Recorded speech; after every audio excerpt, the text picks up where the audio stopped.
She did that on purpose, the power that she had. All right, we just left the courtroom. I'm outside of the courthouse with Melanie. We have like 6-7 charges of just CPS. Disturbing the peace, graffiti. All right, so it did not go well. We filled the larger courtroom today. There was over 60 people there. There were still people in the hallway. I sat in on 2 cases prior to Robert's coming up. Both of them were DUIs. Both of them, if I heard correctly, were second offenses. The first gentleman got 2 days in jail for his second DUI. And she made sure that he'd be out by Christmas. So that was so nice of her. Anyways, his blood alcohol content was only like 0.21, I think, for his second one. And he didn't... Oh, and he missed his last 2 court dates too, but she was feeling nice. So the next guy that came up was actually sitting behind me prior to going up to the defendant box, and he reeked of alcohol, like absolutely reeked of alcohol. He was also facing a DUI and had been wearing an ankle monitor for a while, and he was in there because he violated the terms of his ankle monitor.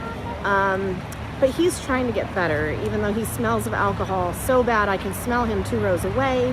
And he didn't get any time. He actually walked out of the courtroom and is given options, you know, so he can like do house arrest or something. Because, you know, drinking and driving is not a threat to society. Being that he drove to the courthouse, I'm assuming drunk. Anyways, okay, so I'm here with Melanie. Melanie, what are your thoughts? Hi. Just prayer. You said to wait till March 10th, but I want everybody there on March 10th. Okay, I didn't even say what happened in there yet, so we gotta cover that. So Stop for a minute.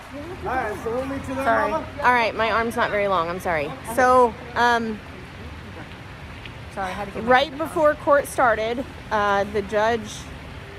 Well, I guess it wasn't right before. We got word right before court started that the judge had denied the latest court hearing on the 23rd. Yep. So the one that we were here for last week got denied, and it was just so gross. Okay, this lady is such a witch. She is. She made it a point to bring up Robert's past and his past offenses, and read them all off as to why he was such a danger to society and would not let him out. Most of those offenses are protesting CPS. And Sorry. whether okay, all right, okay, bye. All right, so most of his offenses, and it doesn't even matter. We're talking about the most recent one here. He's had good behavior in the jail. He's had good behavior prior to going to jail, but his most recent offenses are all protesting CPS. And so they're choosing to give him a ticket for playing music outside of a government building during the daytime, which I'm not sure whose peace he was really disturbing that day, but it's whatever. So the judge reads all through all these rules, okay? And at times it sounded like maybe she was going to go ahead and grant him his time out. But then she just started reading into all the reasons that she couldn't or she wouldn't.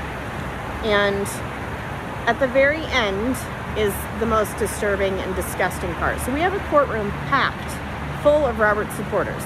Full, okay? I think there was maybe 2 or 3 empty seats. There was more than 60 people in there, and there was more people in the hallway. She kicked some of us out because she didn't like them. Garth specifically, she knew him by name. So like, they're watching us. They know us by name. If the judge can look out into a room of 60 people and pick out one guy and know him by name and say, "Oh, I'm sorry, sir, you can't be in my courtroom." Come on, lady. You have to have better things to do with your time than memorize the names of who's going to be sitting in the courtroom on the day of Robert Jones' trial.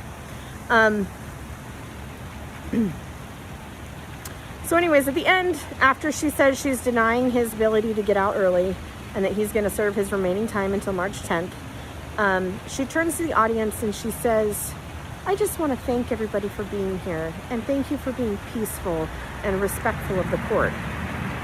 Are you kidding me? Seriously, like,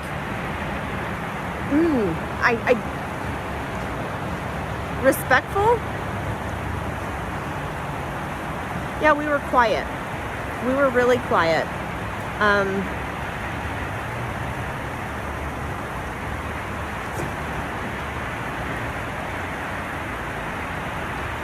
Silence is consent, guys, and I think we need to figure out a different way to show this judge that we don't approve of her actions. Don't take this as a threat. I don't intend on hurting anyone.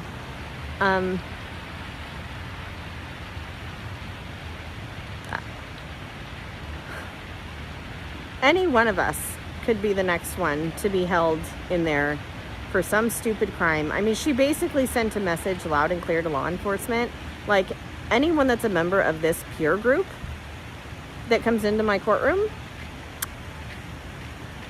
they're not going to get out. They're just going to go to jail, and we're going to make their life miserable, and there is no justice for them, because we're going to stick it to them and go ahead and try and appeal it and wait your turn, because it's going to take forever.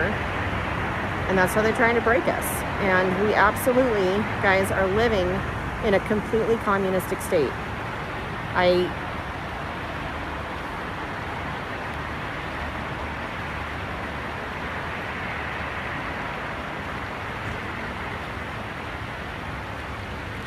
Lockdown 2.0 is coming. I don't know if you guys saw it, but they're advertising it's okay to wear your mask for RSV, for the flu, and for COVID, and for other respiratory viruses. And it's coming. It's coming so fast. We're going to be right back where we were 2 years ago. And now everybody that is ready to stand up, are they? Look at what's happening to Robert. Anyways, I'm super frustrated. I'm going to come back later with some more details. This is just, it's disgusting. Absolutely disgusting. And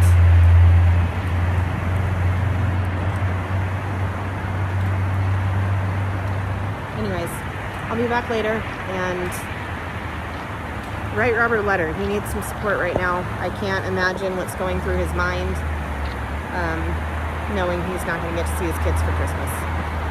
So the letter writing information is down in the description. Please send him a quick card, no glitter, and wish him a Merry Christmas, and let him know that we're not forgetting about him, because he needs all the support he can get right now.